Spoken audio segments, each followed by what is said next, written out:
What up? Alhamdulillah, it's going good. How about you?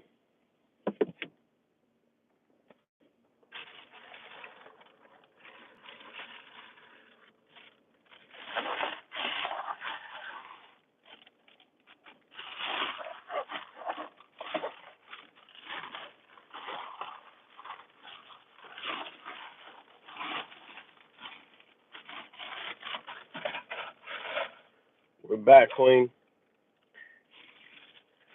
I went to get a salad.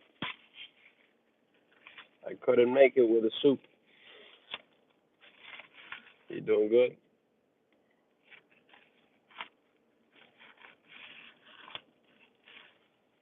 Wa alaikum salam. See you. How you doing? Man,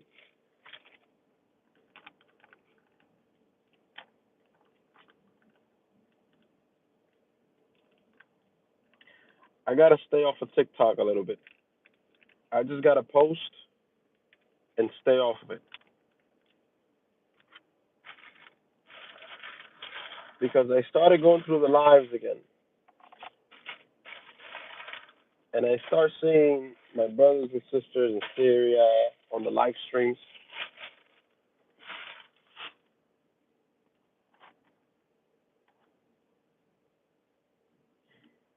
They locked one of my cards. They locked it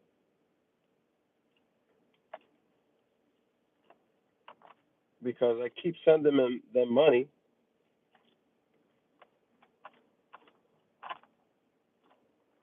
and things are tight my way already as it is.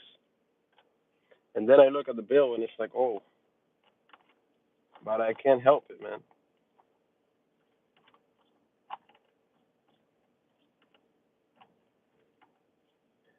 I feel so bad.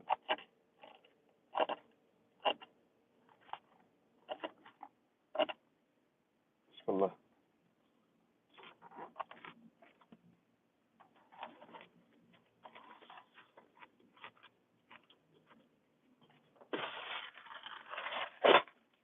What the heck is this?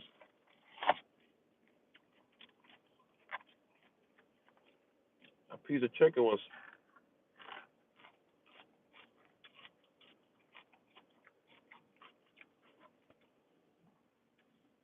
Walaikum salam.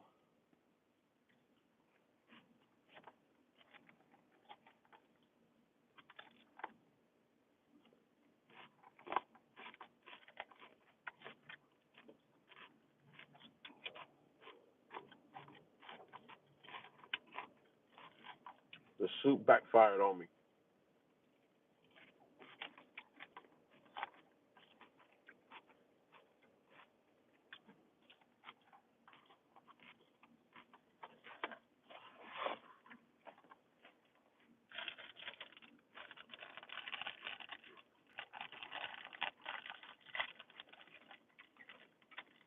What's up, Brian?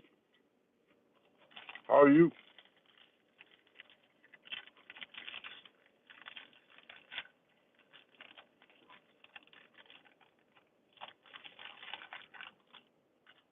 Man, they gave me some old salad. This thing doesn't taste fresh.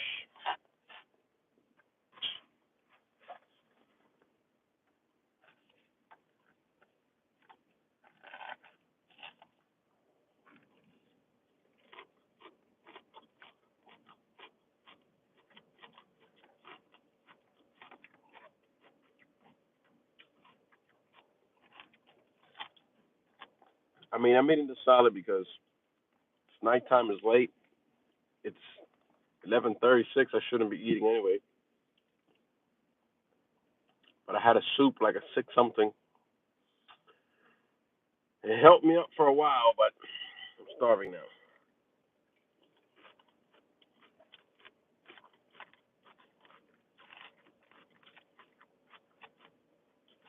I think the soup is good for lunch, but not for dinner.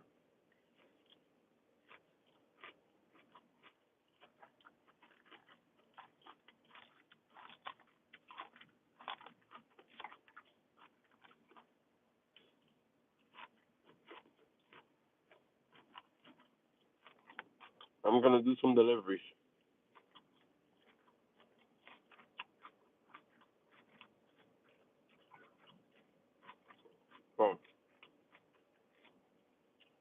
Easy. How are you? Gotta see if there's any deliveries available.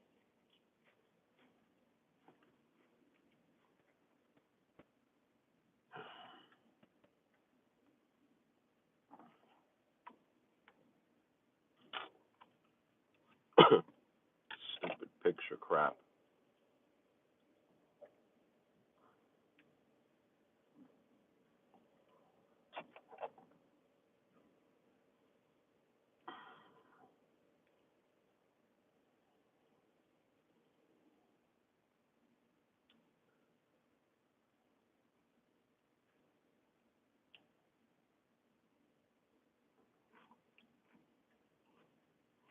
Can we go on with DoorDash? Let me see.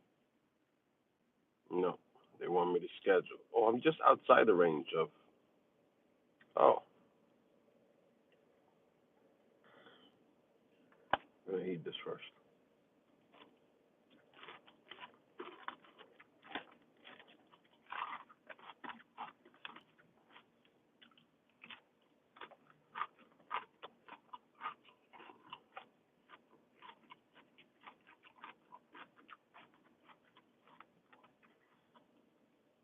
Garbage delivery.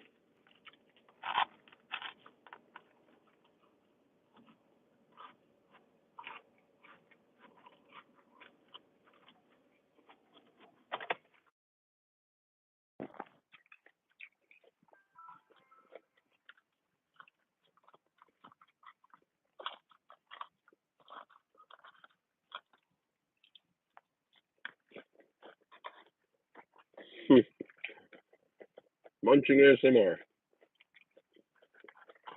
Um, Probably yes, easy. But the problem with that is no parking.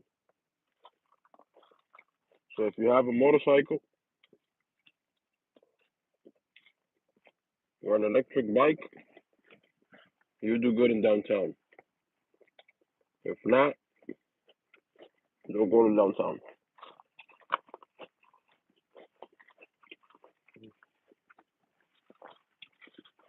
Because then you're gonna have to be worried every time about forgetting a ticket every time you're delivering something. You're gonna be paranoid because you're gonna have to leave the car parked in the street,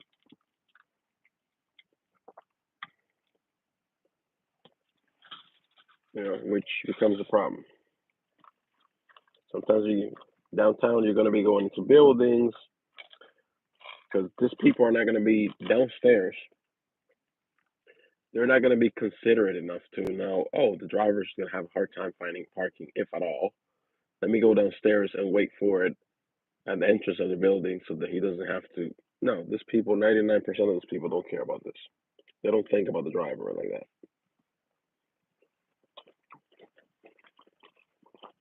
So you are going to have to park.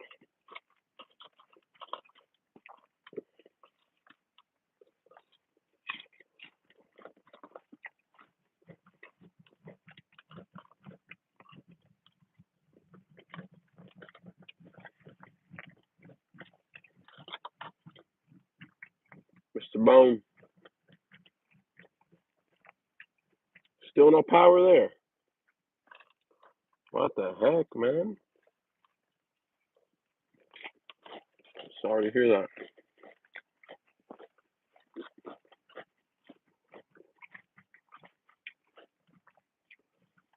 It was hectic in Vegas. I saw a guy that did deliveries in Vegas. According to him, he was doing pretty good.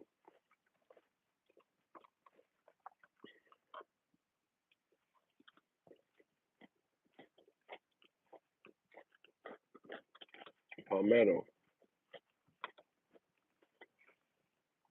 Palmetto.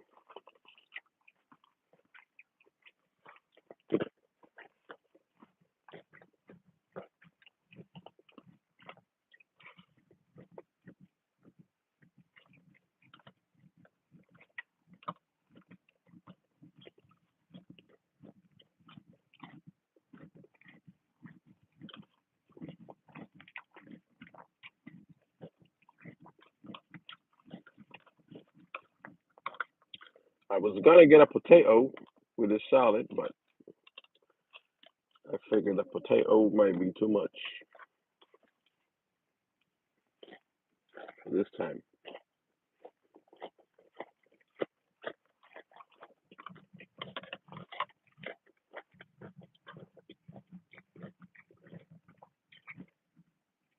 Right below St. Peter's. Oh, okay. Yeah, man, things are insane over there.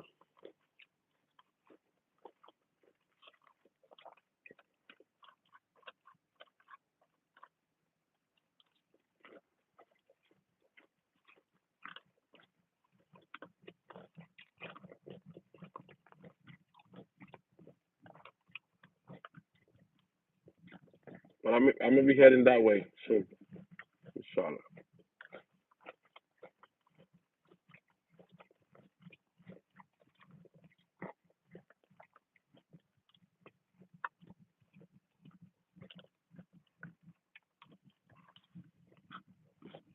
I contacted the Tampa chief of police today.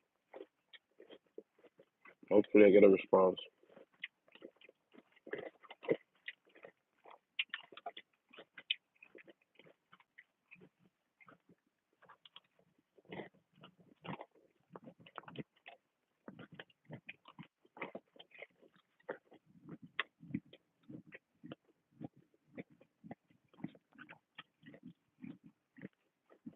How you doing, Patricia?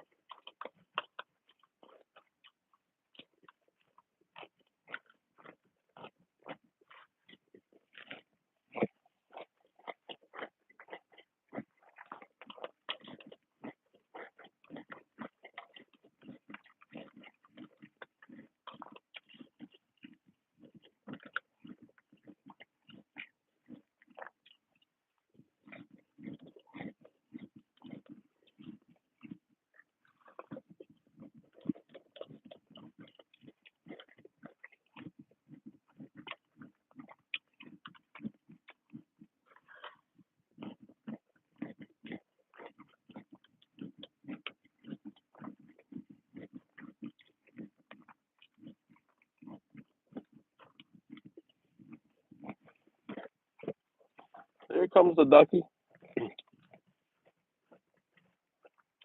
What's them they eat from my plate?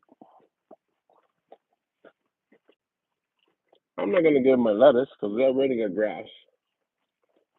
Plus, this lettuce got dressing on it. But I'm always feeding the ducks.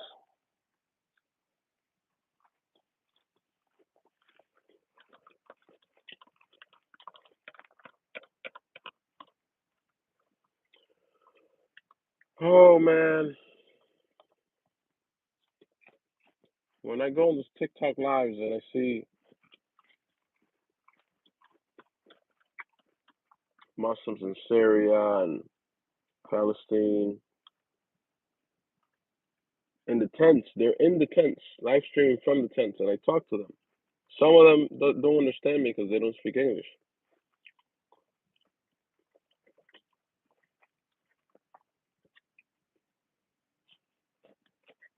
But I communicate with them a little bit. Like I'll send them a little bit of a donation, and then I'll communicate to them with like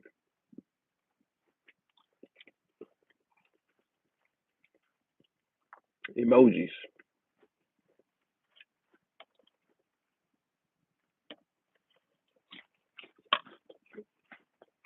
So I'll tell them when I want to tell them stay strong.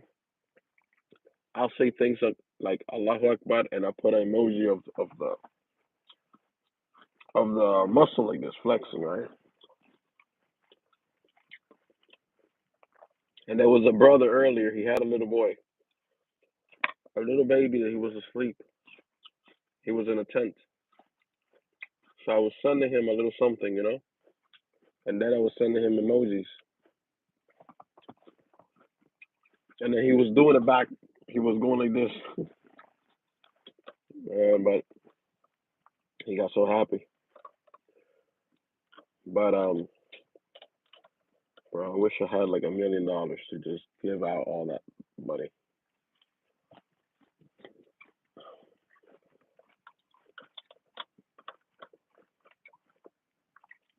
There's so much suffering in the world because of lack of money.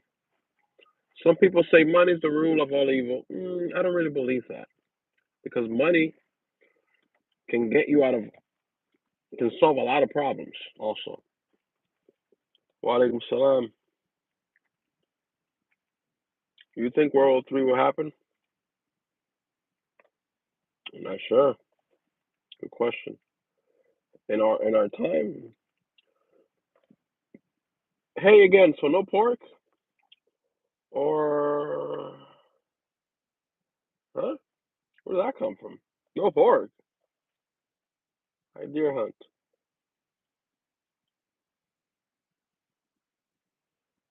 Peace be upon you.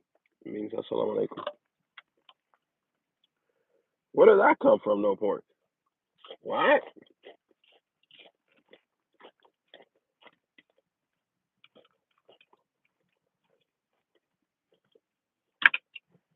No pork on my fork. You see any pork on my fork?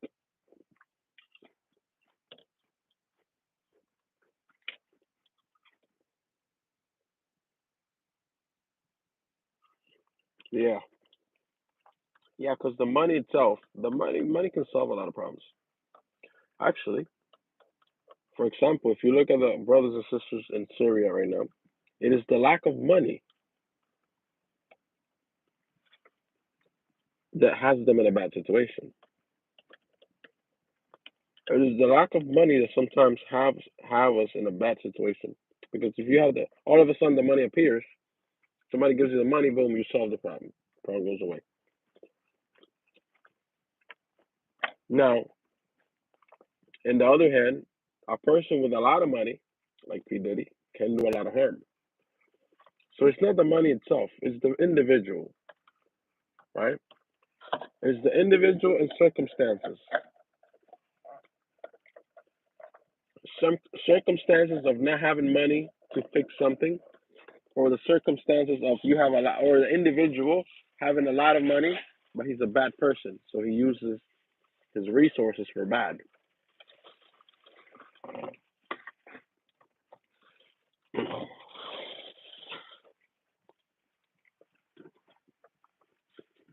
No swine when we dine.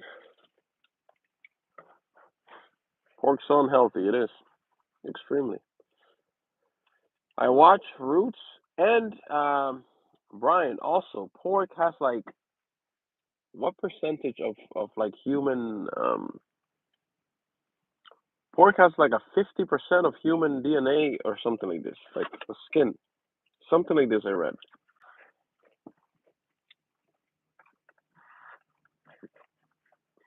I watched Roots once a long time ago.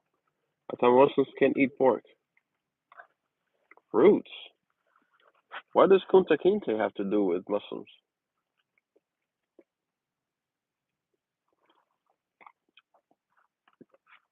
I'm Salvadorian. They changed my parents' country less than a year already. Building schools and making Bitcoin City, changing his people's lives. Nice. Oh, Bukali, right? Yeah, he's done a good job also cleaning up the gangs. I've seen documentaries of him and what he's done in Salvador.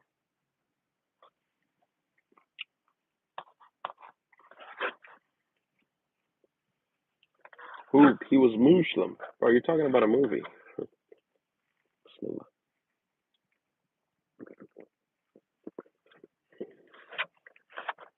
Kunta Kinte. I don't know why they played this at school, but they did in a classroom in the classroom when I was in school.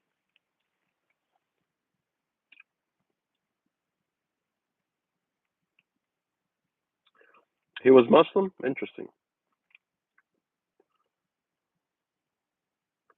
He's actually half Palestinian. Hmm.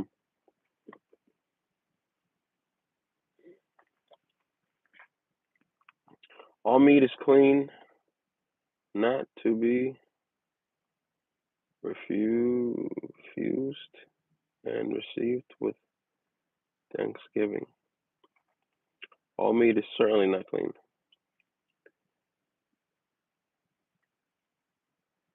U.S. eat pork chops. What? Hmm?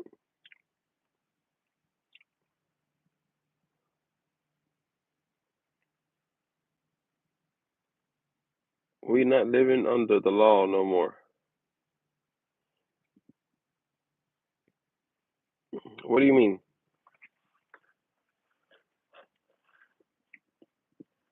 Under what law?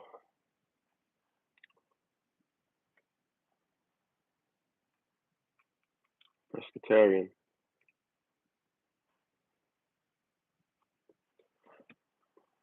There's a lot of Palestinian people in El Salvador. Free Palestine.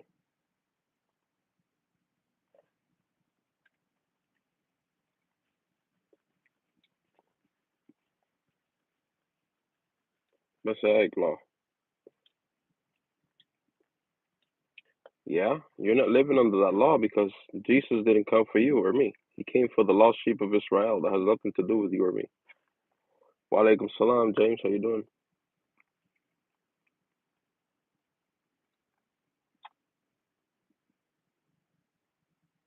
I don't know.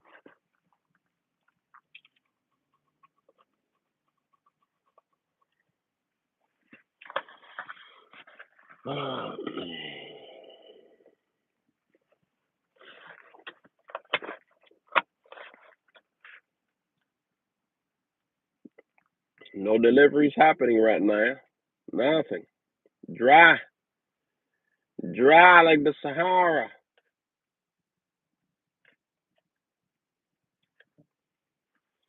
I have to switch to regular rides, see if anything comes in.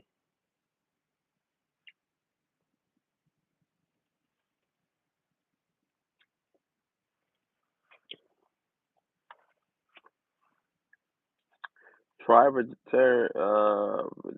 vegetarian. What do we got? Garbage.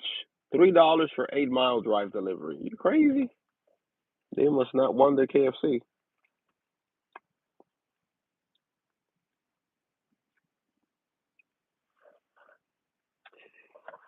I shall drink.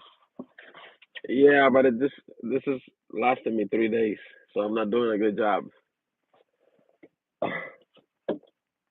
Or was this the second day? Yeah, so tomorrow will be the third day, unless I finish it tonight, which I'm not. I should have drank the whole thing. Yeah.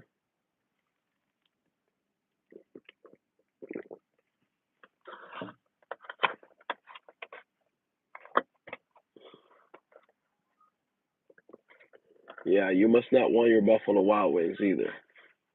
Nope. You don't want to pay. I don't want to do it. And that's the way the cookie's gonna crumble.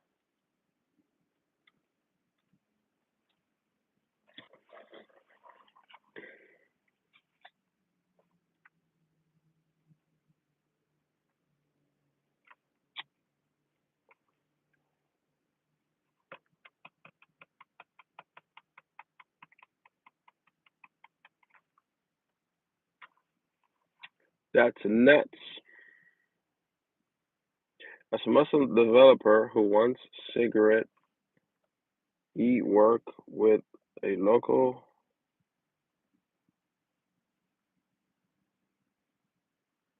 Hmm.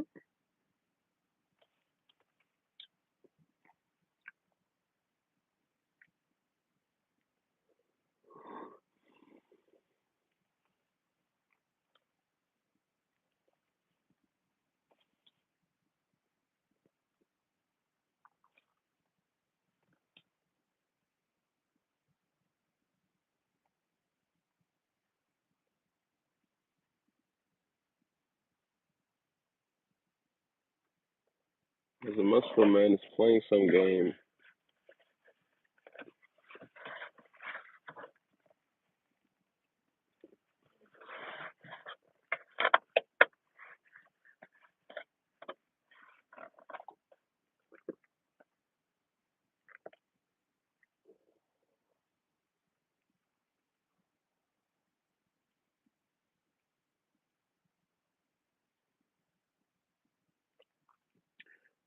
No, James, I haven't played video games in a long time, like many, many years.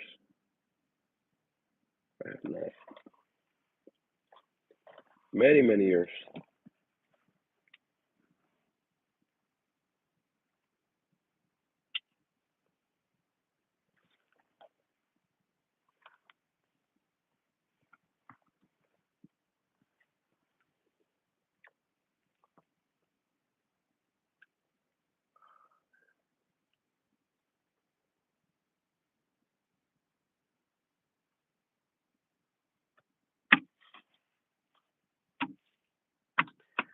Falastini.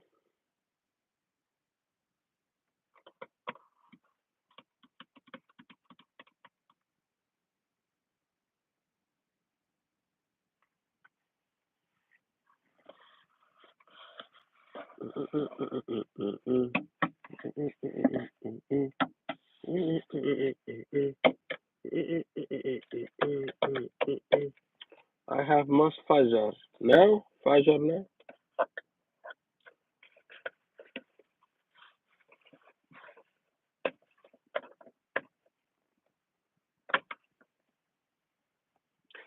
I should really find Jesus. What do you mean by this? What do you mean by I should really find Jesus? What do you mean?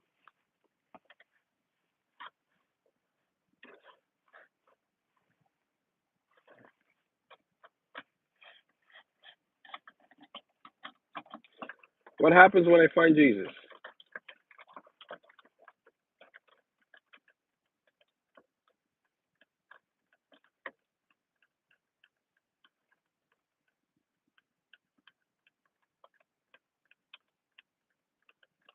Oh yeah? I will be saved. But what happens? Okay, how do I find Jesus? What do you mean by finding Jesus? What do you mean? What does this mean?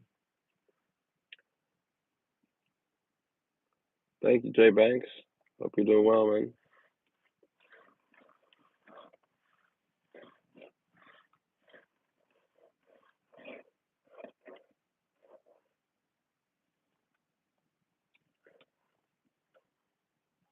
More garbage trips.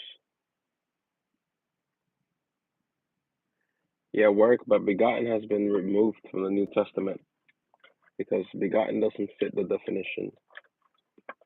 Begotten has to be something that comes from the same thing. Like a baby elephant comes from an elephant. A puppy comes from a dog. A kitty comes from a cat. When you talk about God and Jesus, you can't say a man came from God because, as in the term begotten son, because it doesn't fit the definition.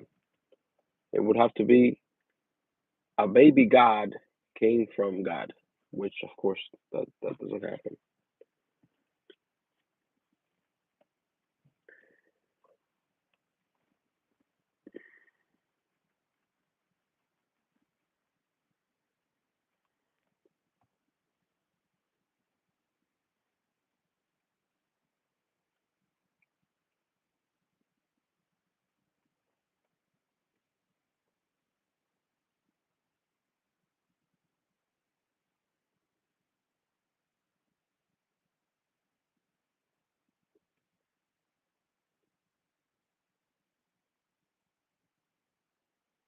What am I doing? Well, I was hoping to get some good Uber Eats deliveries, but what's coming in, it's not good at all. It's slow.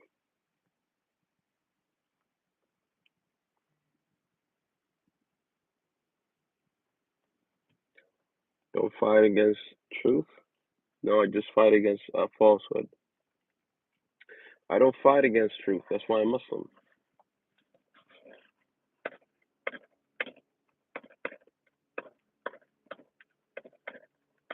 So by giving your life to Christ, you create an inner peace. I already have that. And you cultivate it. I already have that. I'm sure being a Muslim, you have a lot of the same moral values. Allow me to continue. I'm running out of room.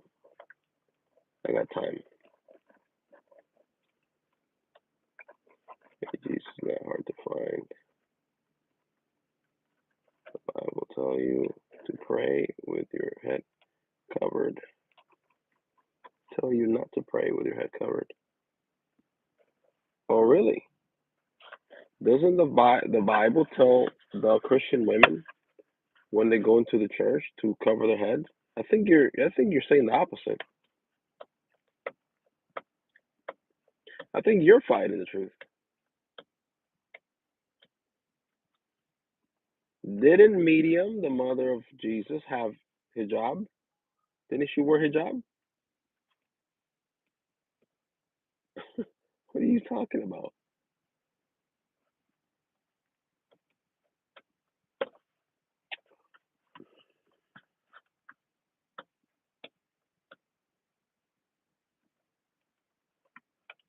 Orthodox Christian women cover their head.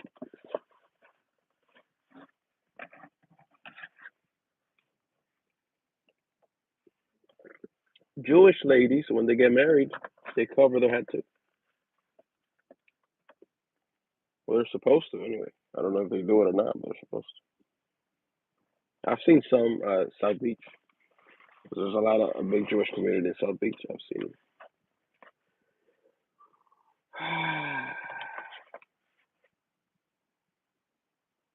Wait, Munster. I thought you were going to say something else. Well, Munster, it is important that I highlight that before I reverted to Islam, many years before, I went to your church. I read your Bible. I spoke to the pastors. I went to the church for a while too. I was actually dating back then a girl, and her mom worked at the church, like volunteer at the church. So they were all part of the church, Christian church. I did all this. Why am I Muslim? Because it's the truth. I mean, where should I start?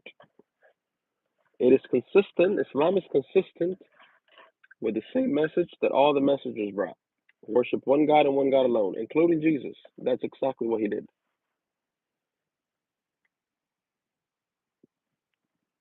That's exactly what Jesus did, right? Worship one God and one God alone. That's exactly what Moses did. And Noah and Abraham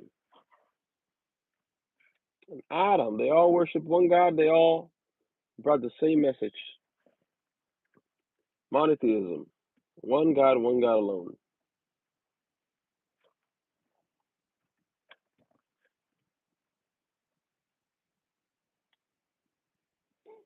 How did I find it? By listening to a lot of hours of debates, listening to people of knowledge, self-reflection, which Quran and Islam tells you to do, to reflect. What changed? The information. What changed was me obtaining the right information. That's all. Were any other sources biased? What do you mean, sources? To learn about Islam, you have to learn from Islamic scholars. What do you mean by bias? Um, when I was listening to debates, it was debates between a Christian debating a Muslim, a Catholic debating a Muslim, a Jew debating a Muslim, even a Hindu debating a Muslim.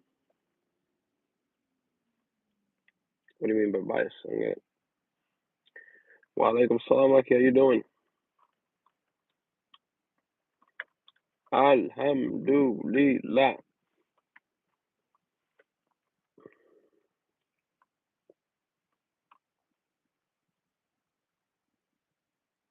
You said I listened to debates, correct? Yeah. Were those hosted by Christians or Muslims? Both.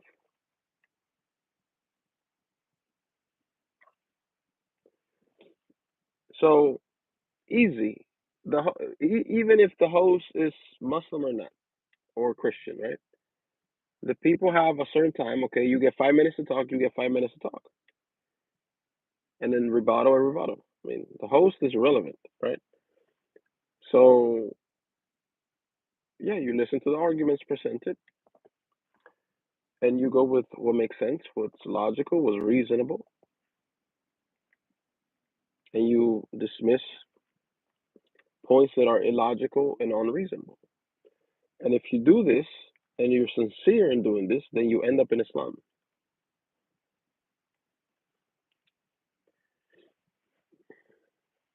If you listen as a Christian, right? As a Christian, if you actually listen to Jesus, you end up in Islam.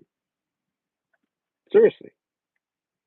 Like if you listen to what Jesus said in the gospel, right? You end up in Islam. Easy. It doesn't take it's not difficult to prove, right? I'm going back to my father and your father, my God and your God. Okay. So you're going back to your God. Okay, let's analyze that. It's very plain, simple English. I'm going back to my God and your God. Okay, so Jesus had a God. How do we know? Because he said it. He's going back to his God, right? Okay, so Jesus had a God that he's going back to, that he told us.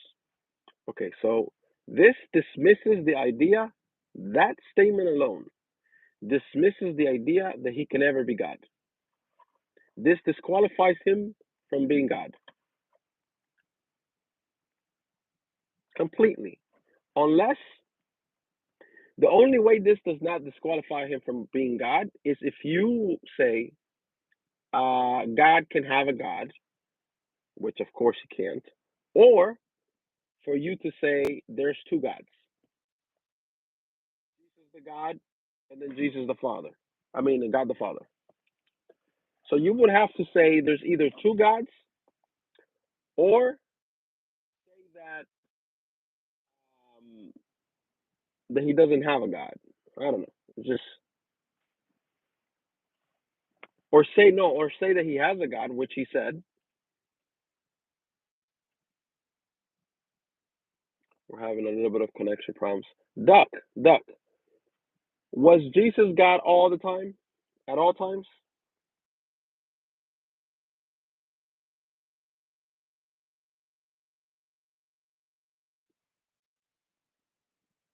Or was he God only sometimes?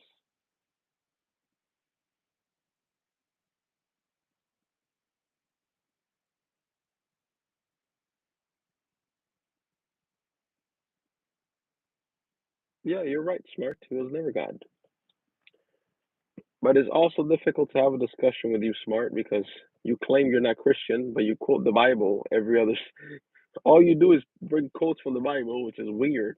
That's very strange. Imagine if I wasn't Muslim and I tried to prove something and I keep bringing up the Quran. But the Quran says, but the Quran says, the Quran says. What, are you Muslim? No, I'm not Muslim. What? Wait. You're not Muslim? No. Why you keep bringing up the Quran? Like you keep quoting verses from Quran. He was with the Father before the beginning. That's not what I asked. I asked, is Jesus always God? Was he always God? Is my question.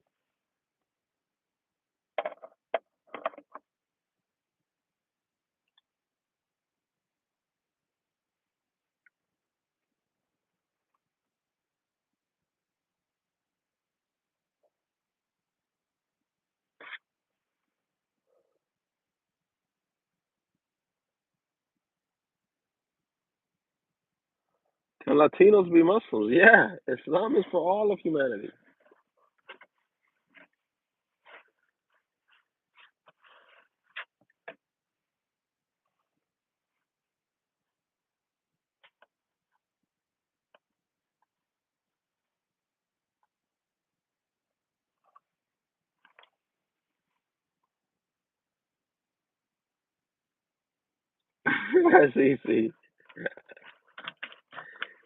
see. Many try, they all fail.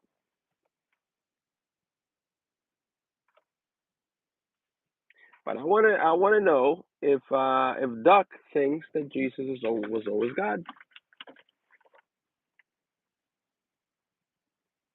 I hear you. I was asking Doc, was Jesus always God? Always. Was he always God? Was Jesus God?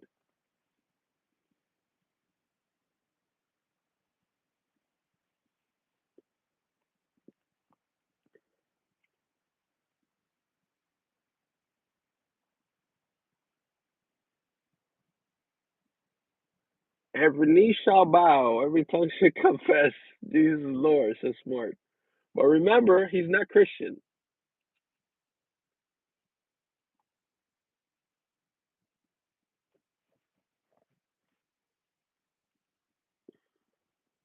A dog is a cat.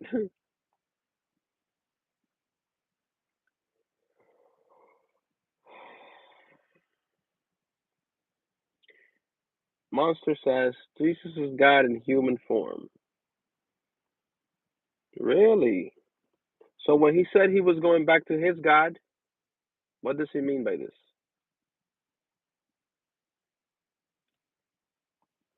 When he said he's going back to his God and your God, what did he mean by this?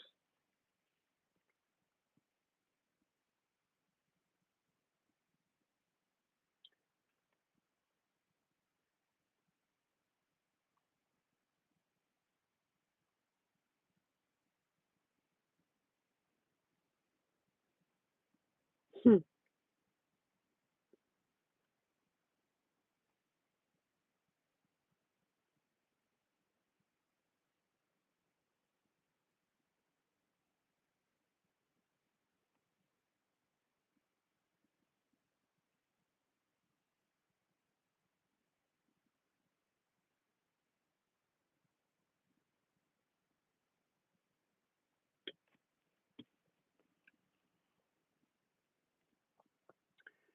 Monster says so before God came down to earth, he humbled himself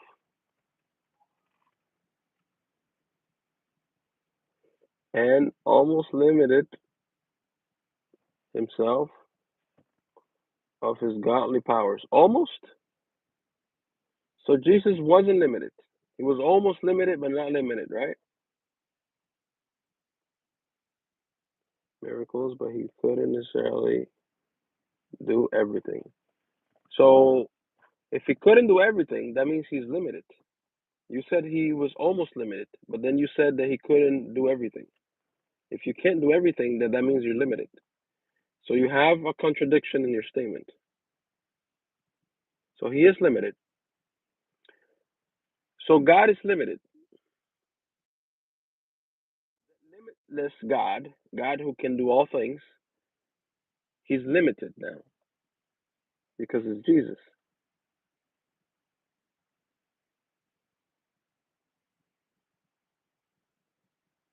Only Jesus was limited. Okay, is Jesus God?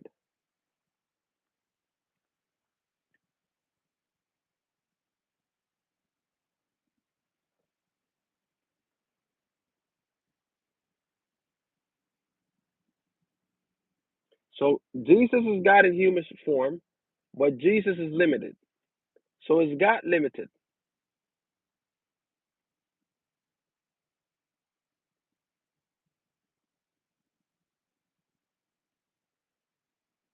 Jesus is God in human form, and Jesus is limited. So is God limited?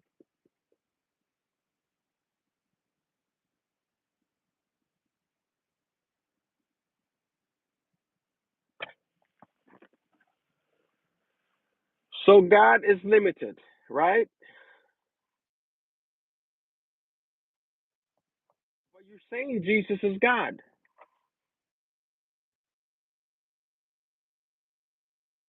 right?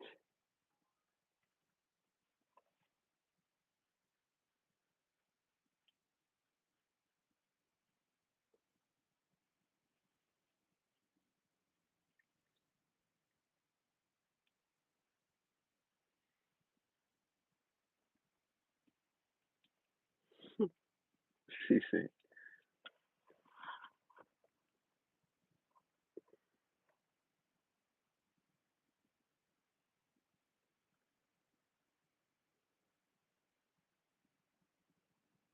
Let's not digress.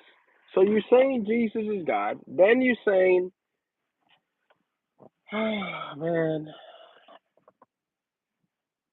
Jesus is limited. Then you're saying God is not limited, but then you're saying Jesus is limited, but then you're saying Jesus is God. Bro,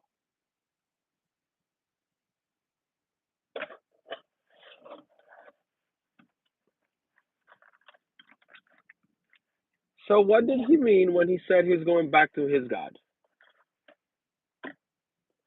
Jesus the God, according to you, because he's God.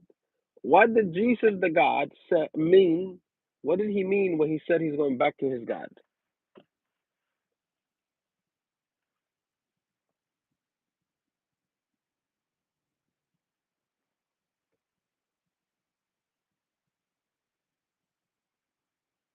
Yeah, for sure.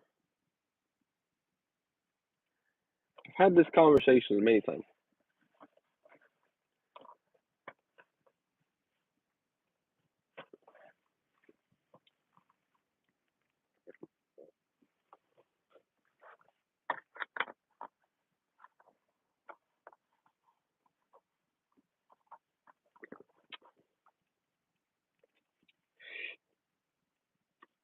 You're not sending me anything good.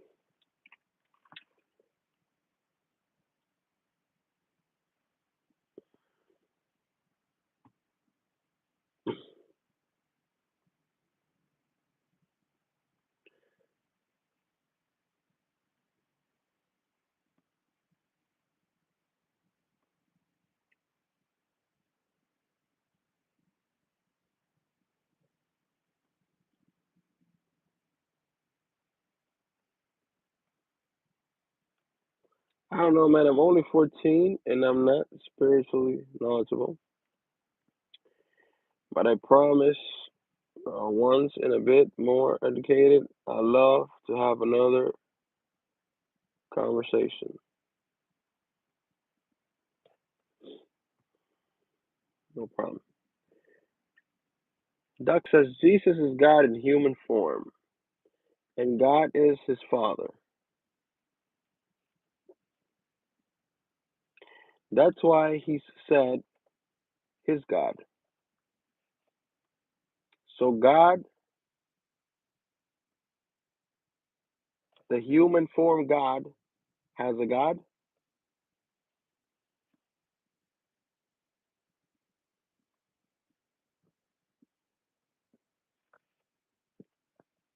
So the human form God, Jesus, has a God, right?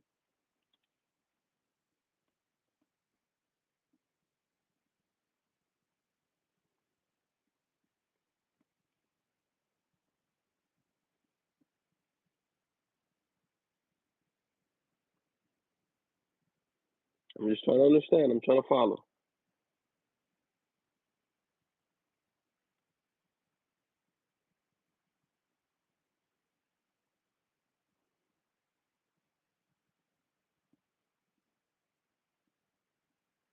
I just want to know if Doc agrees with this. I'm trying to understand what he's saying. Jesus, the God, had a God, the Father. Because remember, Jesus is God, according to him. And he was talking to God the Father. So Jesus, the God, had God the Father, correct?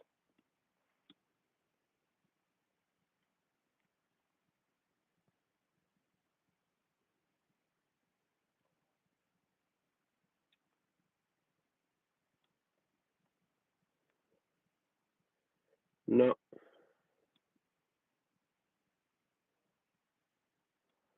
Uh, Mac, have you ingested anything today that you're not supposed to, or what?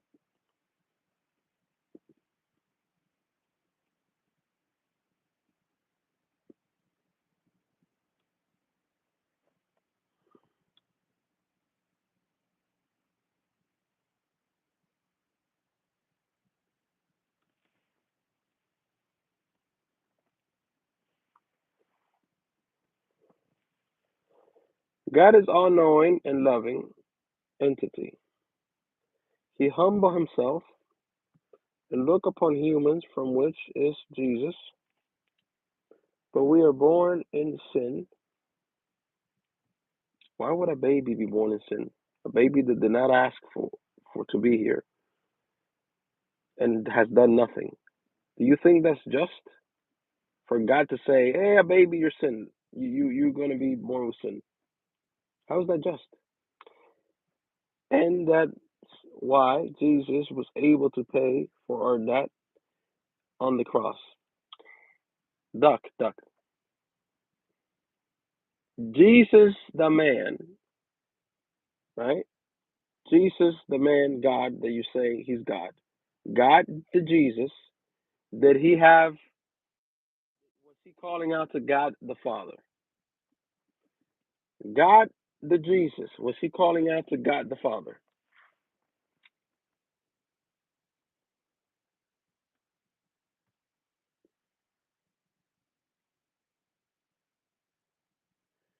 You can't, monster, you can't.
Is it our nature to sin? Have you never lied, stolen? The sin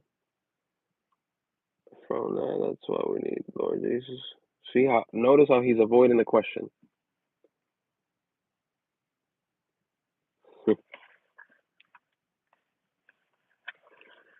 All right, take care. He didn't want to answer if Jesus the God prayed to Jesus the Father, because that was gonna be checkmate right there.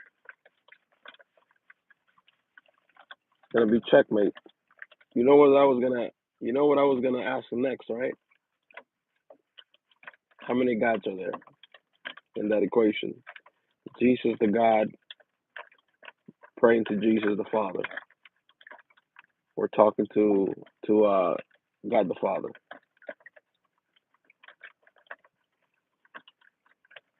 Yeah, because yeah, he did pray to God, but that's because he's not God, which is my point.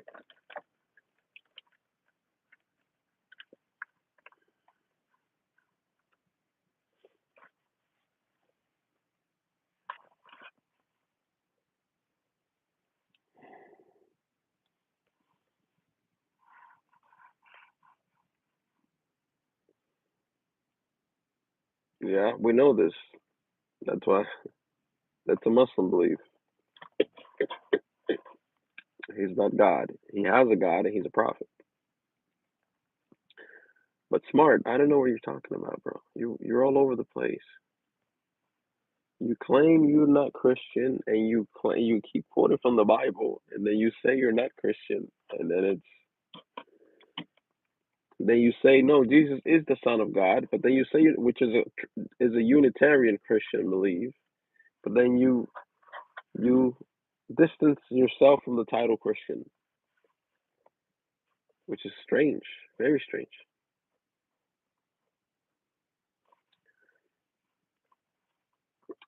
So, Duck, you haven't answered my question. I've asked you 3 times already, bro. I've asked you 3 times already the same thing. You keep avoiding and avoiding, avoiding, avoiding, avoiding. I simply ask you, so did Jesus, the God, because you say Jesus is God, did Jesus, the God, right, pray or ask or talk to God the Father? Did Jesus, the God, according to you, pray and talk to God the Father? Good night.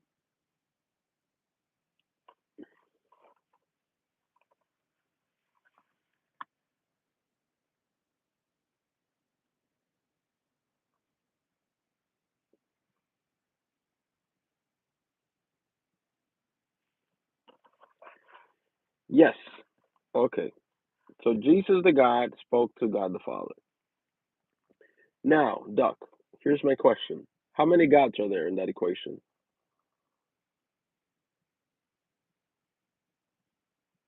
Jesus, the God, speaking to God the Father. How many gods are there?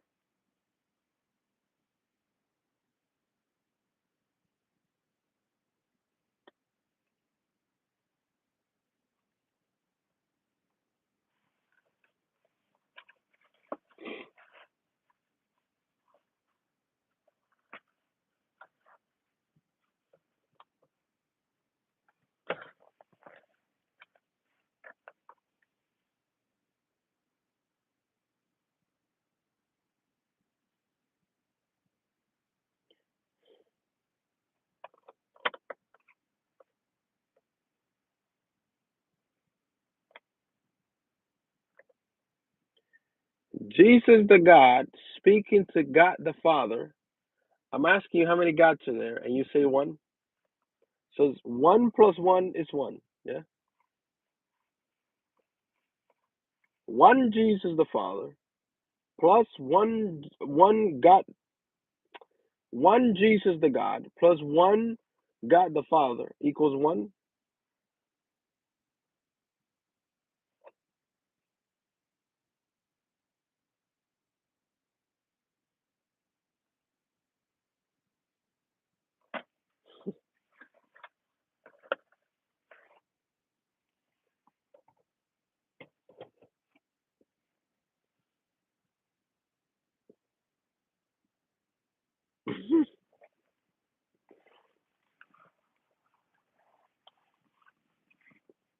One at the moment. Oh boy.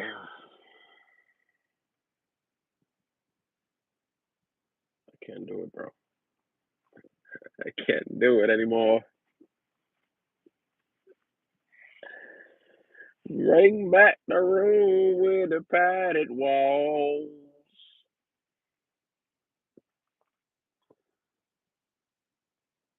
Oh, see, he's moving now.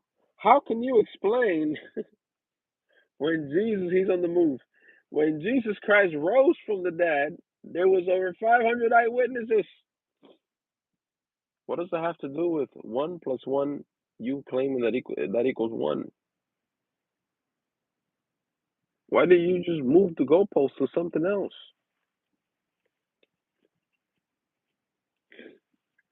Come back, man. How can one plus one equal one?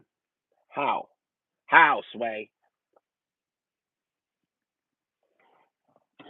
How is it that if you add Jesus the God and God the Father, you get one?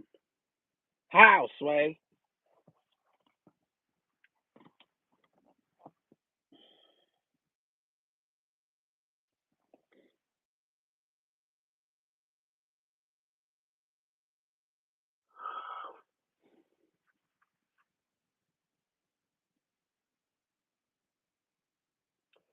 Understanding.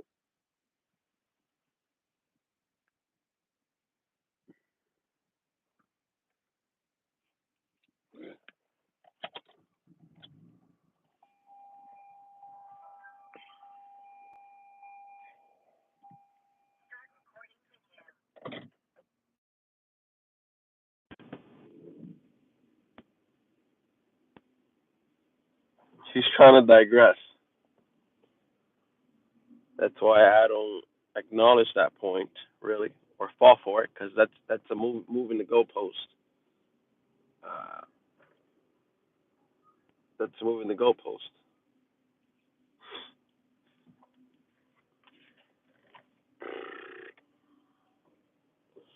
Okay, there's no.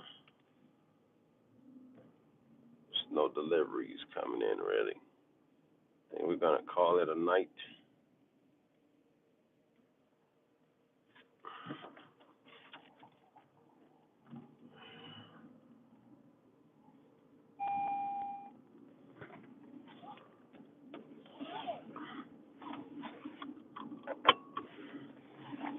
Palestini. Palestini.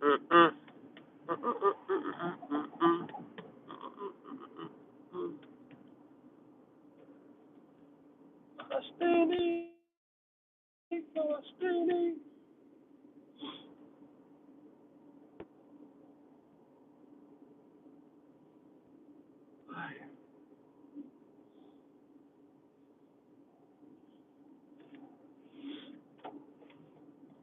One drop of water and one drop of water, what do you have? That's a terrible example. That's a terrible example because one drop of water is not claiming to be. In the example you're trying to give, it's not an equivalent. That's a bad example because the argument of the Christians is that Jesus is God, but they're two separate things. So what you're saying is one drop of water and one drop of water. That's still water. You don't have two separate things. It's still water. So it's not an equivalent example. It's an unequivalent example. That's a terrible, terrible, terrible example. Because God is one thing, Jesus is another thing. Yeah. And don't forget about the Holy Spirit. Yeah.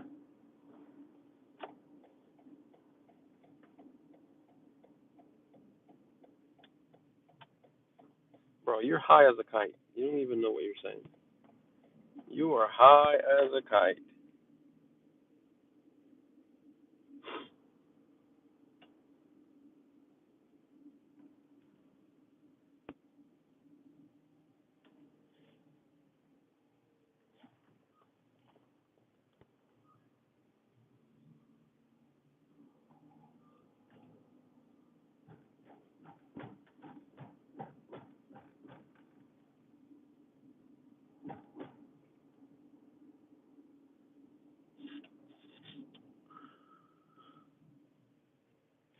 Palestini.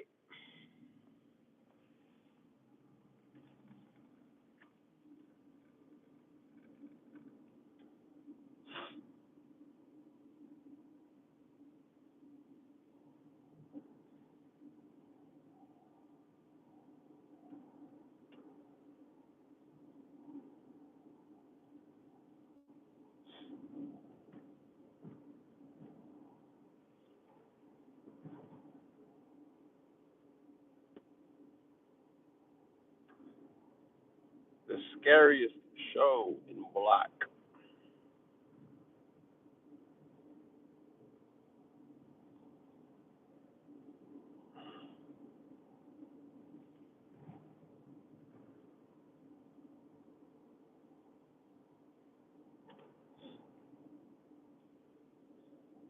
I feel like eating something sweet, but I know it's not a good idea. It's not a good idea to eat something sweet, but the sweet bug has a.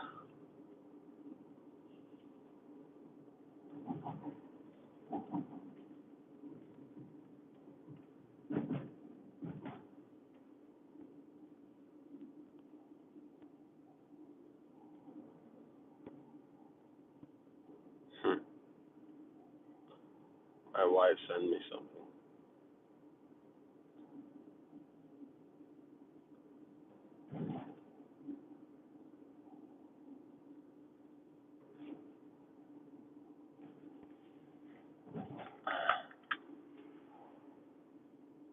My wife sent me this. Good night, darling.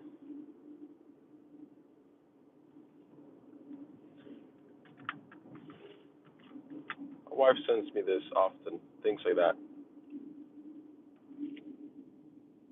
Morning time, night time. Except when she's pissed.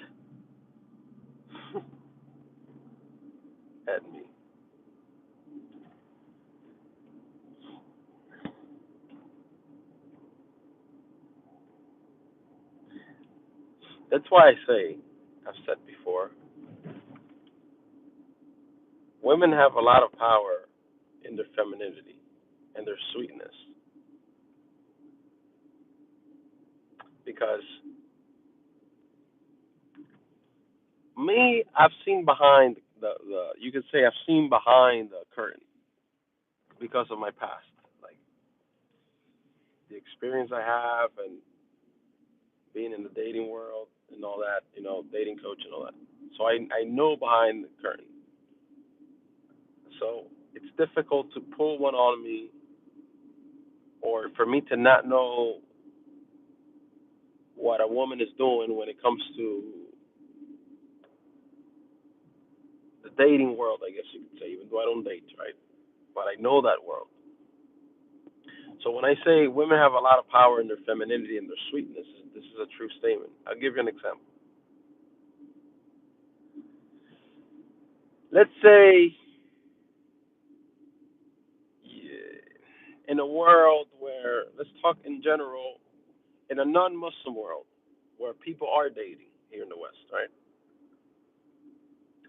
Let's say a girl's very sweet with a guy she's talking to, maybe they're dating, and she sends them every morning a good morning. I hope you have a good day. Let's say she sends that text message every morning. Good morning, I hope you have a good day. Kiss. Or even to a husband, right? Good morning, I hope you have a good day. Kiss. Let's say he leaves the house first, she's still sleeping, or whatever, or she leaves first, he's still sleeping, and she sends this text religiously, almost every day. Baby, have a good day. Kiss, right? What happens is she's now making the man accustomed to receiving that text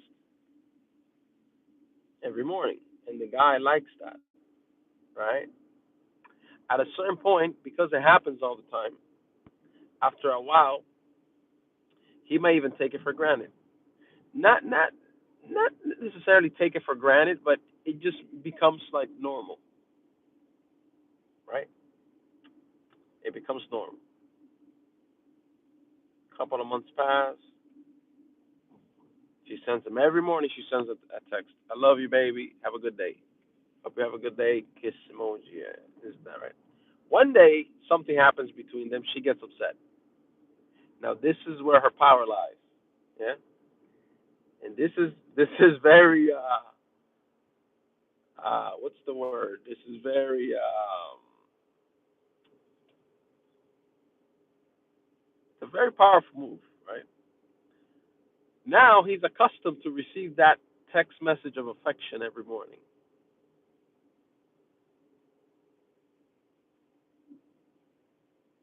Right. So now he's accustomed to receiving the sweet text message every morning, right? But now they had an argument. He's mad at her, she's mad at him. Now she decides she's gonna use the power card. This is her power card. Her power card is very simple. Just don't send that text message in the morning, right? That's a power card for the woman. Just not sending that text message that she's gotten him used to in the morning, right? Just don't send that. That's enough. That's enough power. That's a strong enough power card. Just remove that. Woman doesn't have to try to overpower the man and none of this. No, no, no. It's very small things actually, very subtle. You remove that, he will he will feel something like something is missing because he's accustomed to this. Now he's not getting it. Now he's upset, you're upset, but he's not getting this that he likes and he became accustomed to the sweetness. Now you've removed. This is what you've done. You remove the sugar from the tea. That's where the power of the woman lies when it comes to dynamics in a relationship. You've removed the sugar from the tea. The problem is that the women in the West, most of the women in the West are accustomed to, I'm not going to give the sugar, and I'm not talking sexually, I'm saying the way they are with the men. I'm not going to give the sugar in the tea. He has to earn the sugar. No, no. It is more powerful to give the sugar and take it later if the person doesn't deserve it. Taking away the sugar is more powerful than saying, because you see a lot of these women talking about, oh, I'm not gonna be sweet with him until he does all this for me. Like, they expect that the man is supposed to, like, just because they're a woman, they're supposed to, like, give them the world. It's like, no, you're not even his wife or anything. What do you mean? This is a sense of entitlement that we have here in the West. Like, for example, there's a commercial. It's like an ad. It's I forget what the ad is for, right? I forget what the ad is for, but it's a girl and a guy that, yeah, they're on a first date. So this might be some sort of app advertisement, right? So they're on the first date and they're sitting on a bench, and the girl goes to him, "So, you taking me out for a date tonight, right? Or for a date today, right? You taking me out somewhere, right?" And he's like, "Yeah, yeah, sure. Where do you want to go, bro?" Right? So she's like, I don't know. I don't remember how the rest of the commercial goes. But the overall starting point is that she's expecting some sort of, like, date from this guy. Like, what are we doing? Like, where are you taking me? I think those were actually her words. Where are you taking me? Like, she's expecting some sort of, like, wine and dine type of experience from this guy that is not her that is not her boyfriend. There's no commitment. It's not her husband, but she's expecting this already. So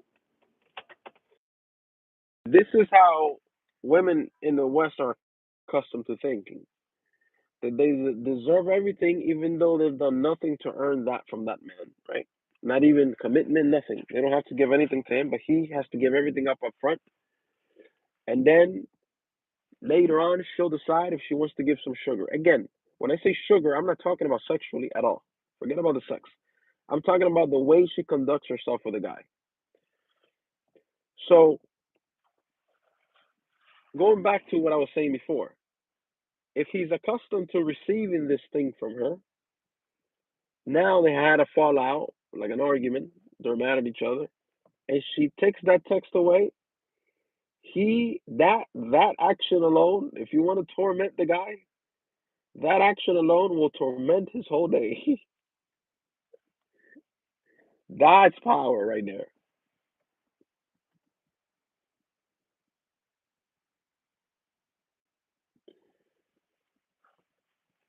No money, no honey.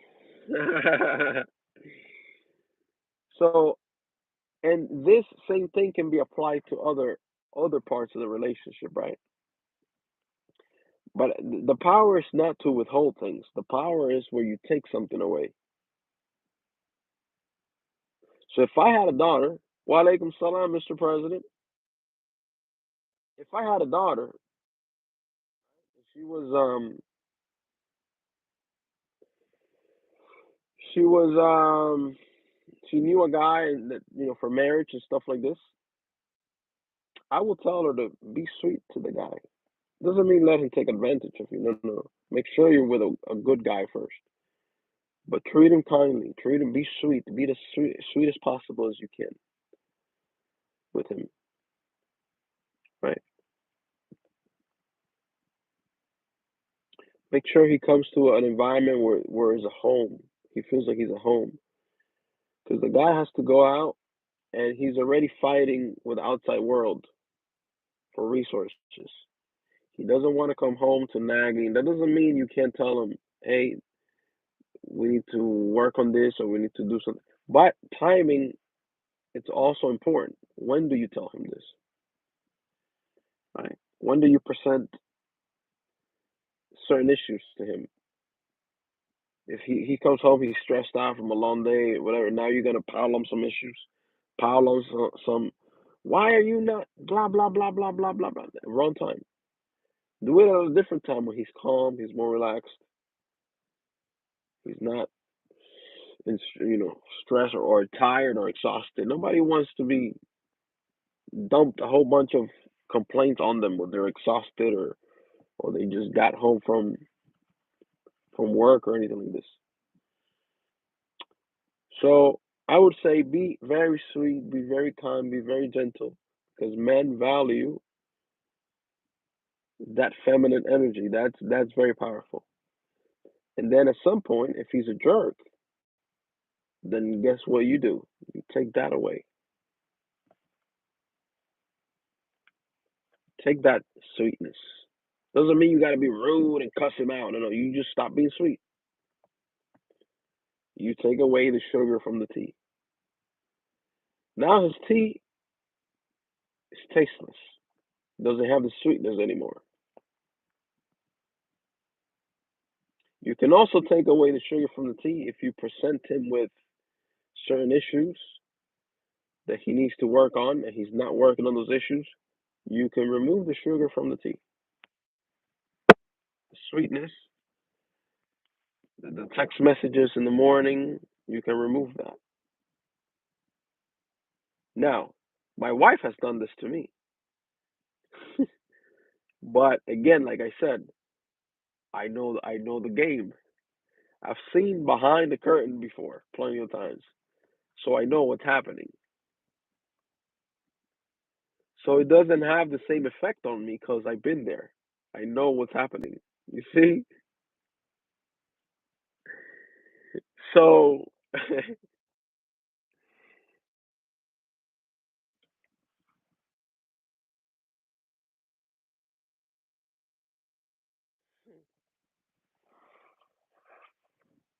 so because I know what's happening, I'm not really affected by it. That among other things. Let's just say I know all the tricks.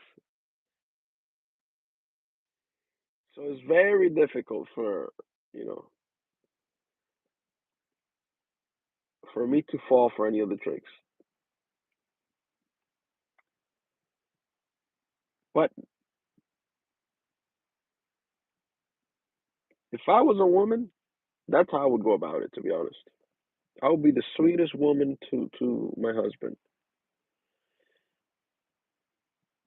Now, when we have disagreement and he's in the wrong, no more sugar in the tea.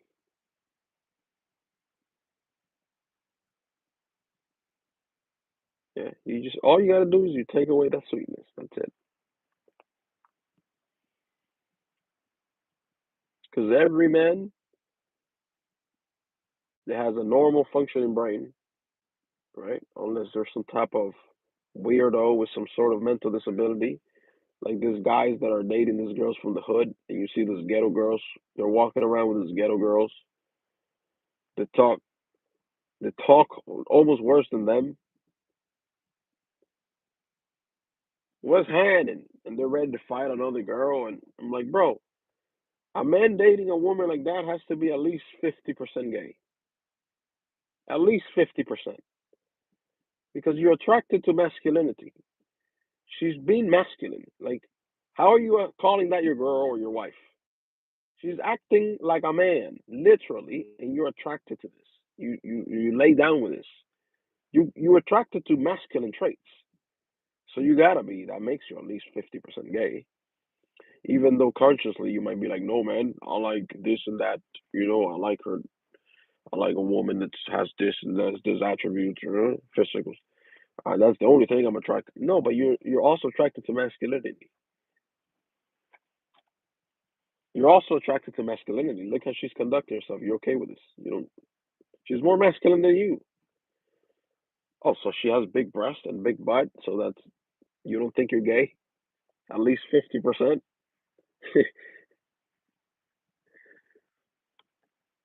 So it's okay if she's masculine, picking fights, loud, obnoxious, screaming, cussing people out. That's okay. No problem.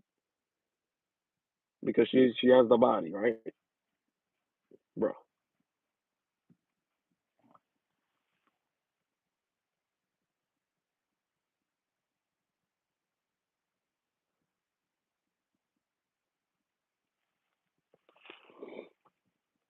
Islam, it says when the husband is sad, don't show happiness, and when he's happiness, don't show sadness. Yeah,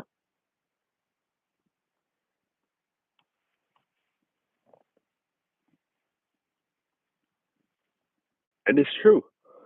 You know, it's a beautiful thing when Muslims we say to each other, "Salam alaikum," peace be with you, right? Peace is a very valuable part of life, right? And there are people that I personally know that they pick the wrong time, women specifically, to just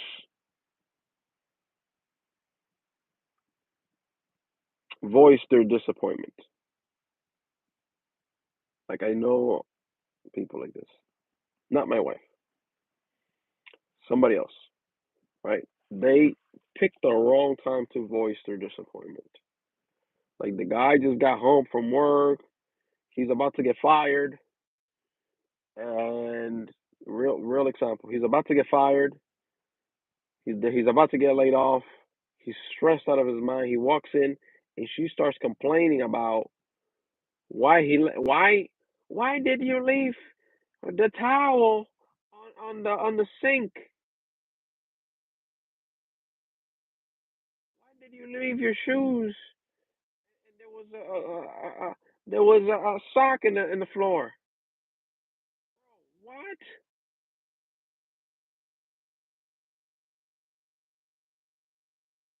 The guy's about to lose his job. You guys are about to be on the street. The hell are you talking about? Can't that be addressed at a different time? This guy's coming in through the door like fuming, worried out of his mind, and this lady's talking about the towel on the sink and the sock on the floor.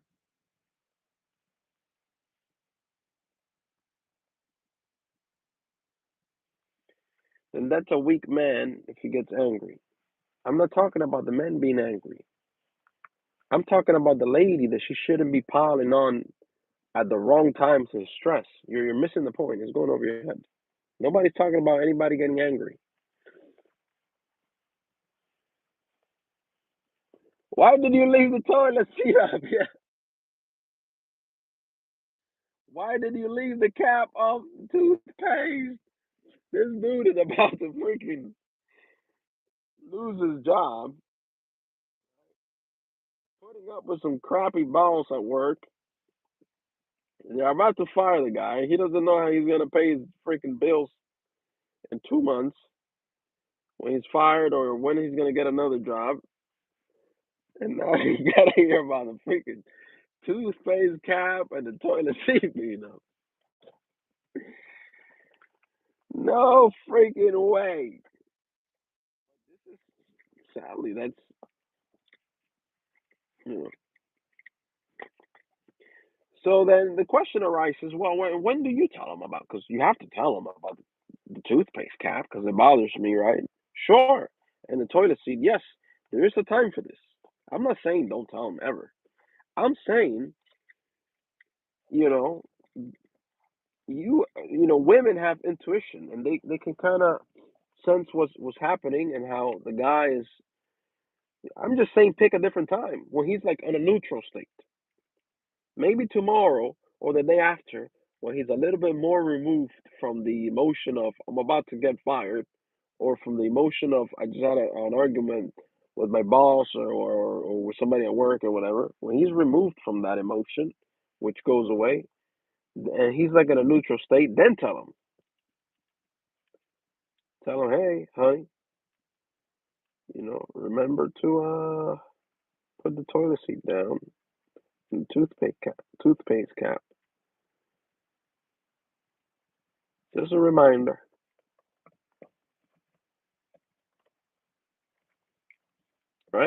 Not, I'm not your slave. I'm not your mate.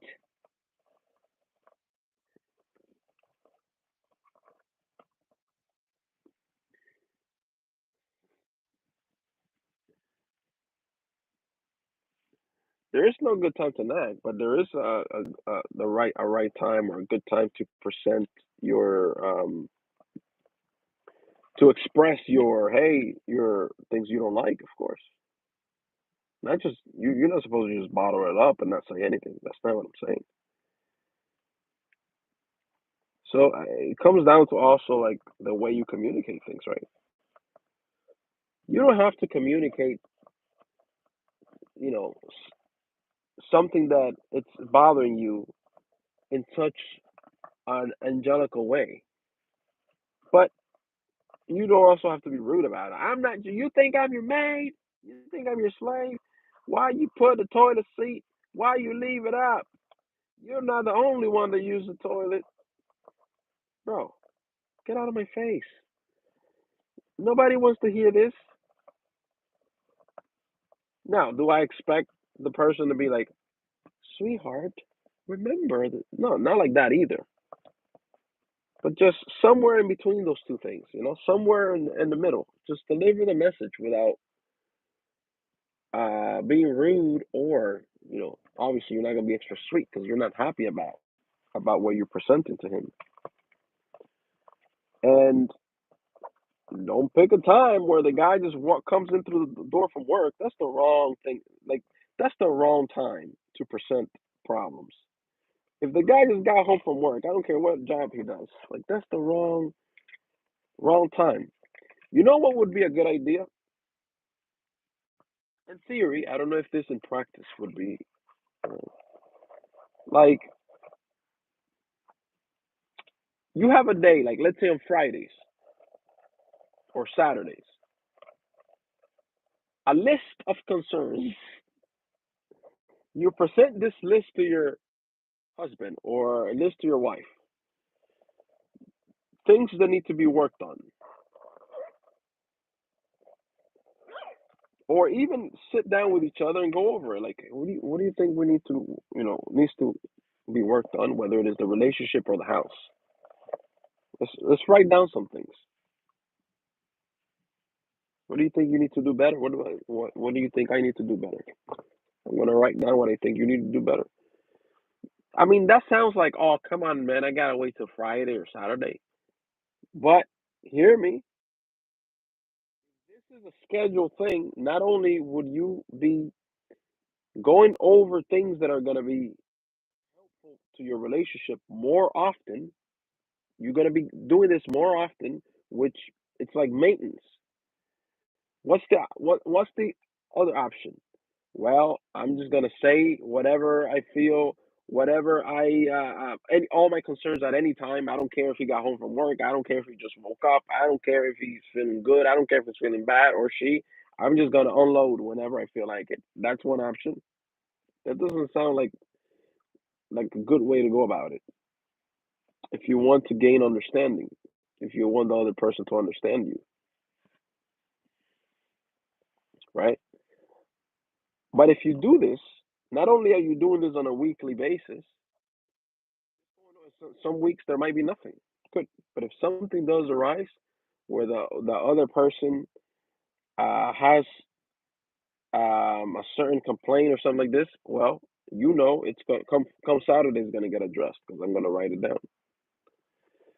So I actually think, in theory and in practice, this would be helpful. Now, I'm not saying if it's something that is an emergency, obviously, but if it's not an emergency, if it's just something like a pet peeve or something you have,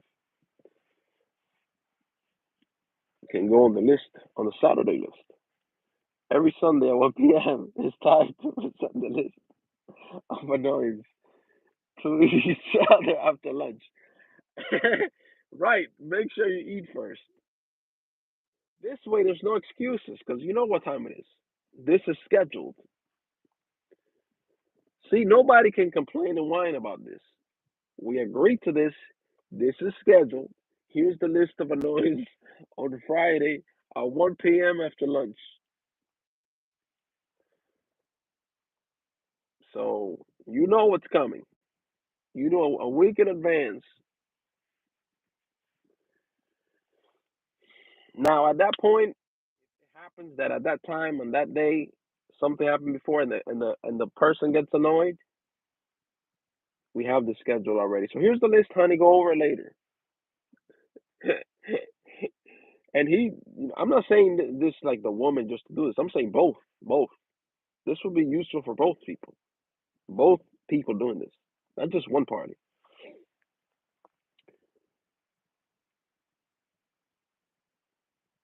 Yeah, of course. You speak together. You go over the issues, not just like here's the paper, read it, and that's it.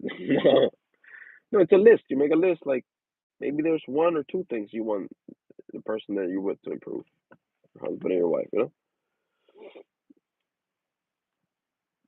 Almost as a reminder list.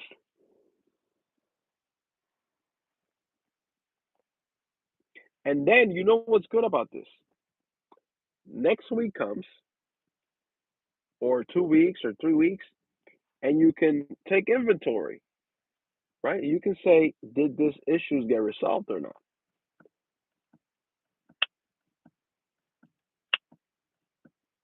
You can bring that up. That's a valid point. Did this get resolved? No, it's still happening. Sweetheart, remember I told you, about this, you know, but it still hasn't been resolved. It provides certain level of accountability to it.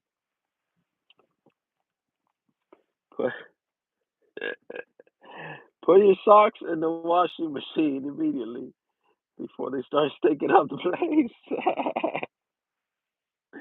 Or leave them outside the house or something, right? Or put a plastic bag outside the door, and before you come in, put them in the bag, and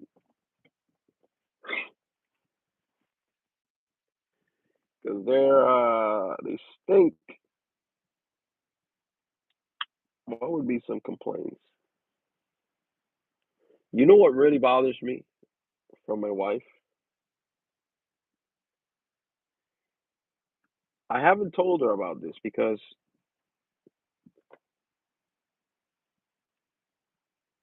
it's not really something that, how can you say it? I don't have any grounds for this. If I could say,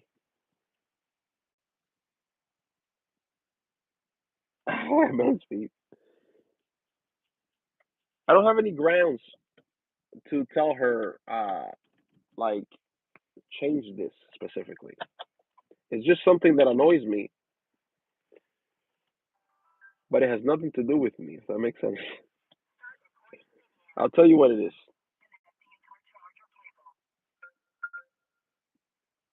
You know when you watch a movie with somebody? I don't know why this bothers me so much. You watch a movie with somebody and they're not paying attention to the movie. Let's say you're sitting down watching TV and she's like looking at the phone or looking over there or she's distracted. I don't know why this bothers me so much. That if I'm looking at a movie with someone, I hate when they get distracted.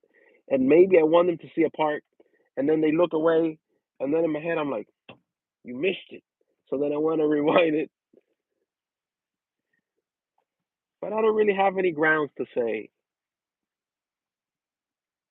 hey, watch the movie. It's just like it's her own thing, like it has nothing to do with me, even though we're watching the movie together. Is ask questions about, oh no, no, you ain't asking me no questions. That we gotta talk.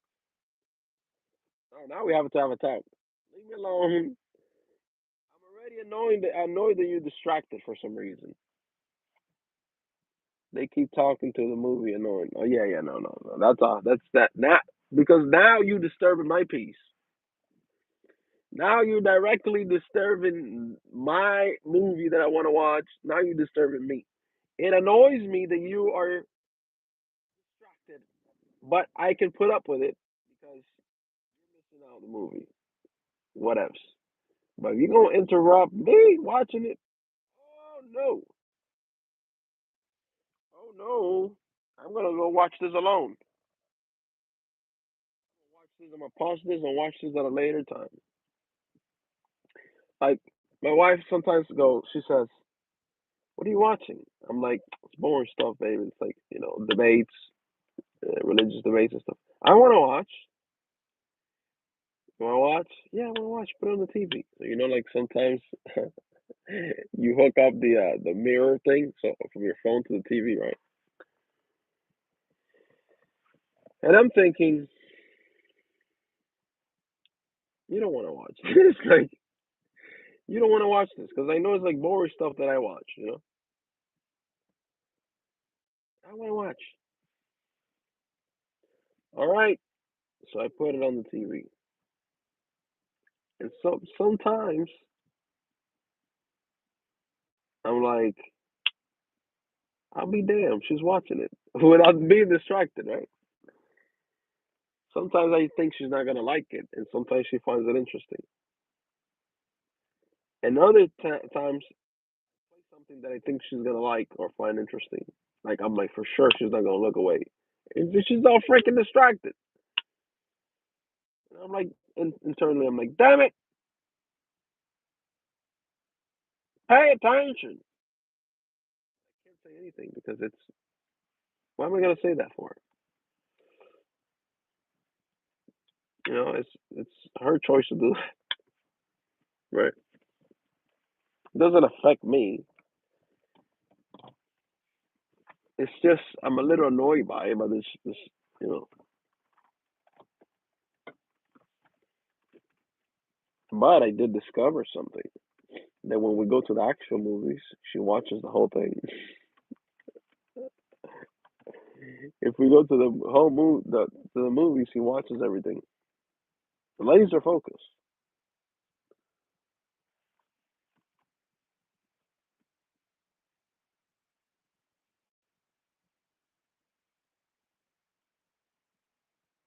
bro. What is this guy on? What is he even talking about?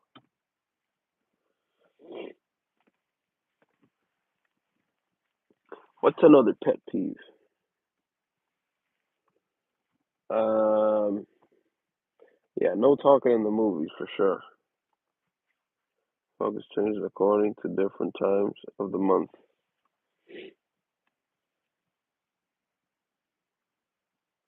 Mhm. What's another pet peeve that I have?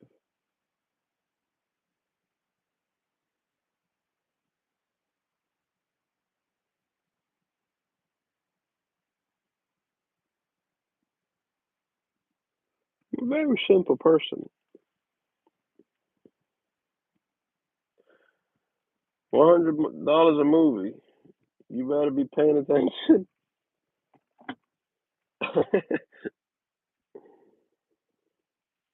Oh, I'll tell you one thing I don't like. Uh, when you go out to dinner with somebody and they don't eat their food.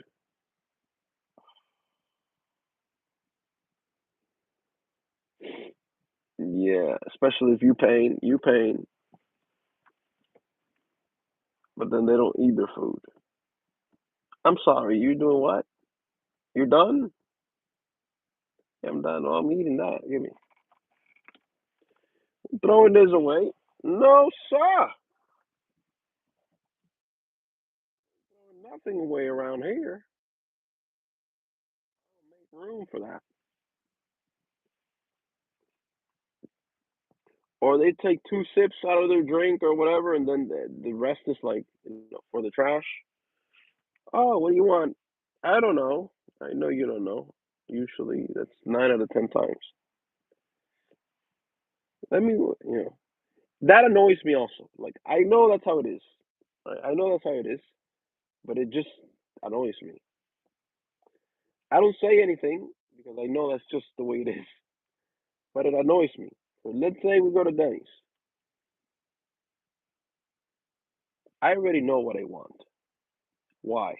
Because I always get the same thing. So here comes the lady with a notepad. Hi, my name's Linda. I'll be your waiter for today. You guys, can I start you guys with anything? Water. What do you want? Water too. Okay. Are you guys ready or you need a little more time? I'm ready. I want this one. How about you? Mm, it'll be a few more minutes. Okay, take your time. She goes away. Now at this point, I'm already annoyed. I'm not gonna say anything because I know that's how it is. But it annoys me that I know what I want. Ready? We've been here before plenty of times. You are never, ever, ever, ever ready. Never know what you want to eat. Damn it! You've had time to think about this. They have the menu on the internet.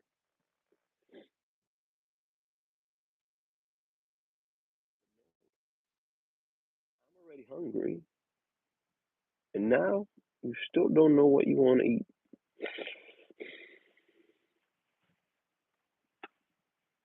But you kind of do like Rapunzel and you let it go, right? And the waitress comes back. It's polite to leave a little food left on the plate. It's not essential to finish all the food on the plate to make sure you have gotten the blessings from it.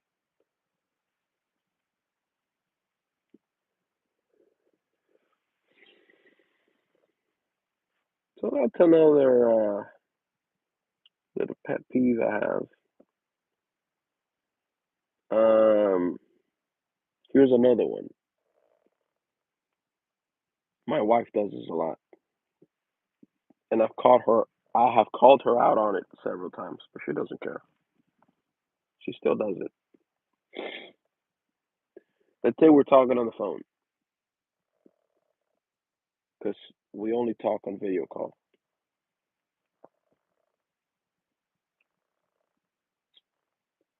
She calls me on video call. I pick up. We talk for a few minutes, and then I go, "All right, baby, I have to go. I'll call you later, okay?" Then she'll pretend like she didn't hear me, and she continues to talk because she wants to stay on the phone with me.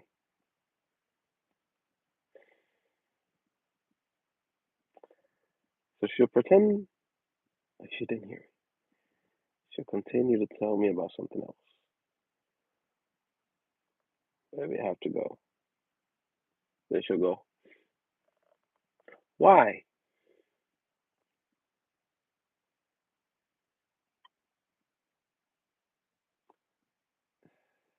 I'm busy. I got doing things right now. Okay, wait. I want to tell you about something. One more thing. One last thing. Okay. She'll tell me. Then she'll continue and keep going about something else. And I've called her out on this, and she starts laughing because she knows what she's doing. And she knows that I know. That's why it's called a laugh of recognition. Like, oh, I know now that you know what I'm doing.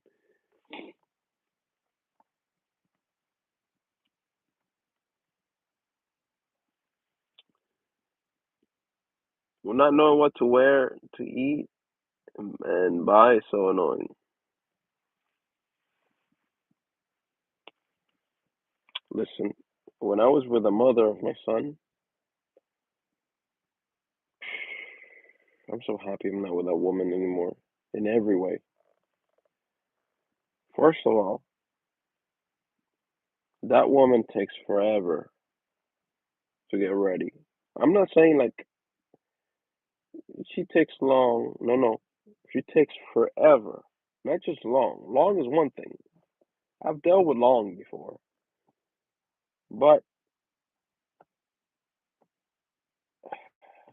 this is long on a whole other level. Like this is you're gonna be 3 hours late long. Yeah, this woman can never be on time for anything, anywhere. Wherever she goes, she's always late. Even if it was to an appointment with my son, And I always have to be like, hey, we're gonna come on, come on, come on, late, late, late, late every time. Or just arriving there like a minute before.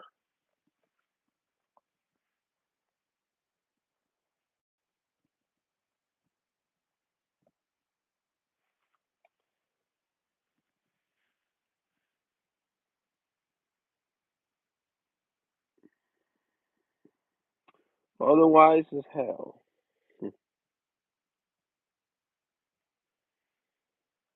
Yeah.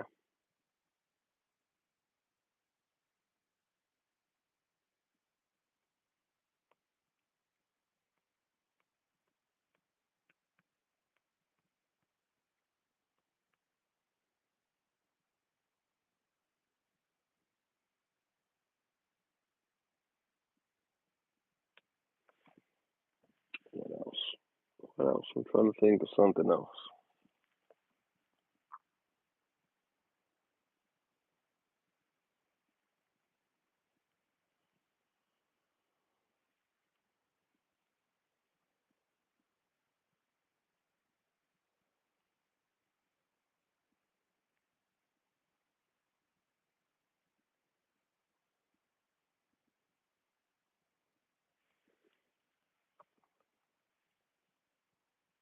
There's something else she complains about. There's one thing she complains about, but she has a valid reason for complaining about it. I'm not going to talk about it, but she has a valid reason. It's just something that,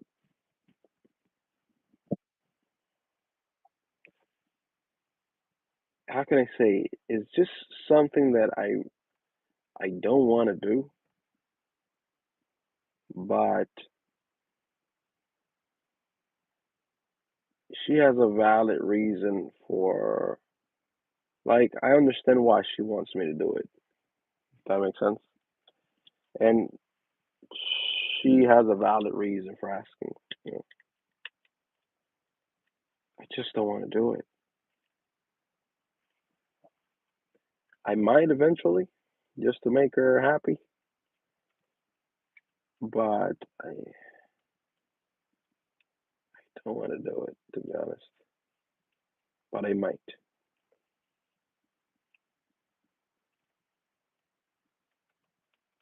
And because it is a valid reason. I don't want to get into it, but it's a valid reason. She, you know, something that she wants me to do that it's valid reason. So eventually, I might go ahead with it just to make her happy because it's something important to her. So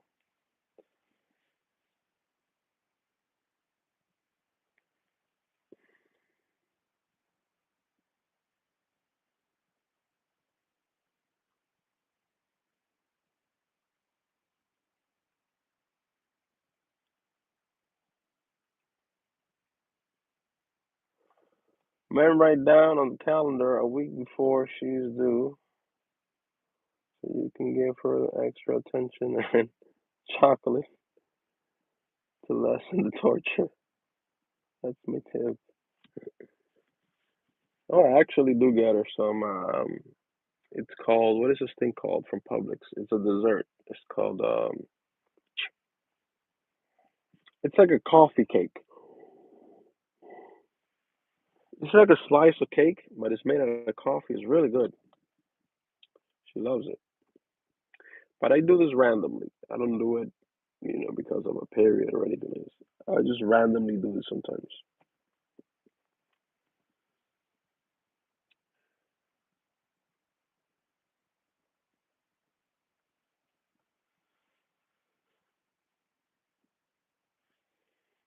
I don't do this on Valentine's Day or any of that garbage. To me, that's always been garbage. Even before Islam, I never celebrated that garbage, Valentine's Day or anything like this.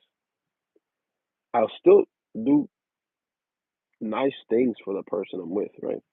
But not on this set days. Yeah, that one. Giovanni, that's the one. That's the one. Yeah, I actually tried it last time I got it for her. First time I ever tried it. It was good. We were sharing it.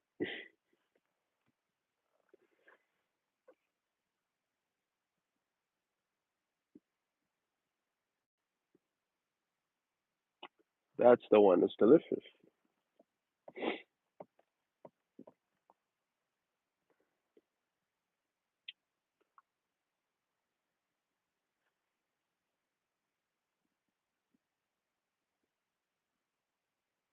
Yeah, it's really good. They make it good at Publix. It's very tasty.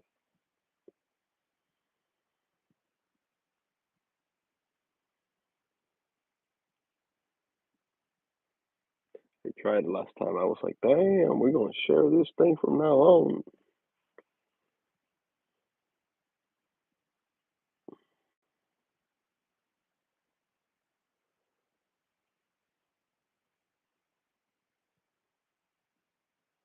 But she's a good woman. My wife is a really good woman. Really good. Even in very difficult times. Very difficult times. Like really difficult times. She's been a really good woman.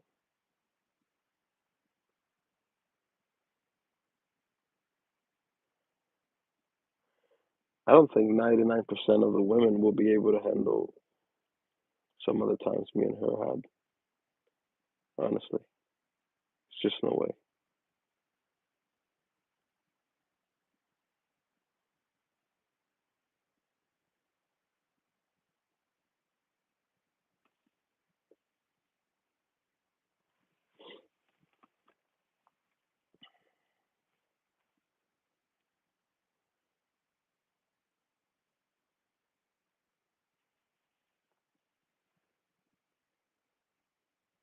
The same is your duty to make your husband, wife happy.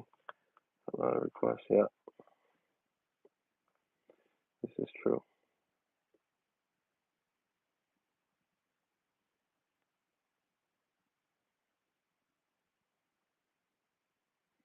That's why, even though I don't want to do it,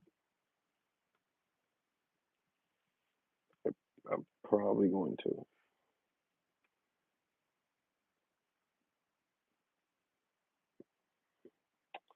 Probably going to in the future, inshallah.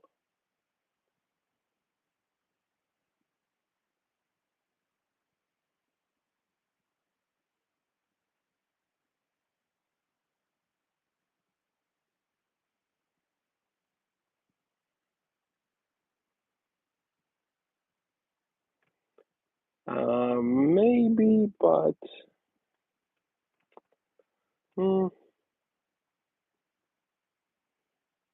in part, I would enjoy a little bit in part, but in another part, mm,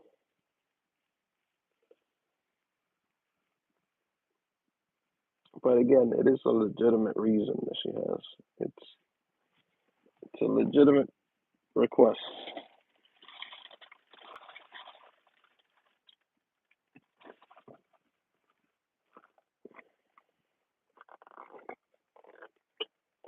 All right, I'm going. I'm going in the house. I'm gonna call it a night. I'll be back. Oh, power went off. I'll be back on stream again tomorrow. Well, today, later on, I guess it's 1:30 in the morning. I'll be back later on today, inshallah, with another stream. Not as long as the one I did today. Today was like 5 hours and a half during the day. But inshallah, I'll be back tomorrow or later on today. Assalamu alaikum.